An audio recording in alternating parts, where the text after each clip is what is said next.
So ನಾವು ಭಾರತದಲ್ಲಿ ಹುಟ್ಟಿರೋರು, ನಾವು ಕನ್ನಡಿಗರು, ನಮಗೆ ಯಾಕೆ ಬೇಕು ಶಾಶ್ವತ ಪ್ರಮಾಣ ಪತ್ರ ಅಂತ ಇವರ ಪ್ರಶ್ನೆ. ಸೊ ಅಮಿತ್ ಶಾಗೆ ಶೋಭಾ ಕರಂದ್ಲಾಜೆ ಅವರು ಪತ್ರ ಬರೆದಿರ್ತಕ್ಕಂಥ ವಿಚಾರಕ್ಕೆ ಸಂಬಂಧಪಟ್ಟಂತೆ ಬೆಂಗಳೂರಿನಲ್ಲಿ ಗೃಹ ಸಚಿವ ಪ್ರಿಯಾಂಕ್ ಖರ್ಗೆ ಅವರು ಕಿಡಿಕಾರಿದ್ದಾರೆ. ಏನಂತ ಹೇಳಿದ್ದಾರೆ ನೋಡೋಣ.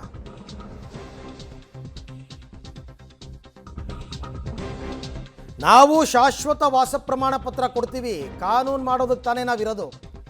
SIRಗೆ ನಮ್ಮ ಸಂಪೂರ್ಣ ಬೆಂಬಲ ಇದೆ, ಆದರೆ ಶಾಶ್ವತ ವಾಸ ಪ್ರಮಾಣ ಪತ್ರ ಏನೇನೋ ರೂಲ್ಸ್ ಇದೆ, ಅದಕ್ಕೆಲ್ಲ 10 ವರ್ಷಕ್ಕಿಂತ ಜಾಸ್ತಿ ಕರ್ನಾಟಕದಲ್ಲೇ ವಾಸ ಇರಬೇಕು, ಆ ಥರ ಎಲ್ಲ ಇದೆ ರೂಲ್ಸು, ಅಂಥವ್ರು ಕೊಡ್ತೀವಿ, ಕಾನೂನು ಮಾಡೋದಕ್ಕೆ ಸರ್ಕಾರ ಇರೋದು ಅನ್ನೋದು ಅವರ ವಾದ.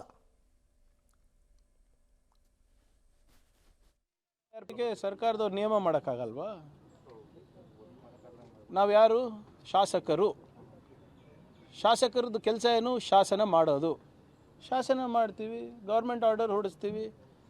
ಅಧಿಕೃತವಾಗಿ ಸರ್ಕಾರದಿಂದನೇ ಕೊಡ್ತಾಯಿದ್ವಿ, ಕಾಂಗ್ರೆಸ್ ಪಾರ್ಟಿಯಿಂದ ಕೊಡ್ತಾಯಿದ್ದೀವ ನಾವು? ಗೌರ್ಮೆಂಟ್ ಏನು ಒಂದು ವ್ಯವಸ್ಥೆ ಇದೆ, ಸರ್ಕಾರದ ವ್ಯವಸ್ಥೆ ಇದೆ ಅಂದ ನಾವು ಪರ್ಮನೆಂಟ್ ರೆಸಿಡೆನ್ಸಿ ಸರ್ಟಿಫಿಕೇಟ್ ಮಾಡೋ ಹಕ್ಕು ನಮಗಿದೆ ಅಲ್ವಾ? ಈಗ ಇವ್ರಿಗೇನು ಸಮಸ್ಯೆ ಆಗ್ತಾಯಿದೆ ಗೊತ್ತಿಲ್ಲ ಅಲ್ಲ ನನಗೆ. ಒಂದು ಕಡೆ SIR ಮಾಸ್ಟರ್ ಸ್ಟ್ರೋಕ್ ಅಂತೀರಾ, SIR ಪ್ರಕ್ರಿಯೆಯಲ್ಲಿ ನಡೀತಾ ಇರಬೇಕಾದ್ರೆ ಇಲ್ಲಿ ಅಕ್ರಮ ನಡೀತಾ ಇದೆ ಅಂತೀರಾ.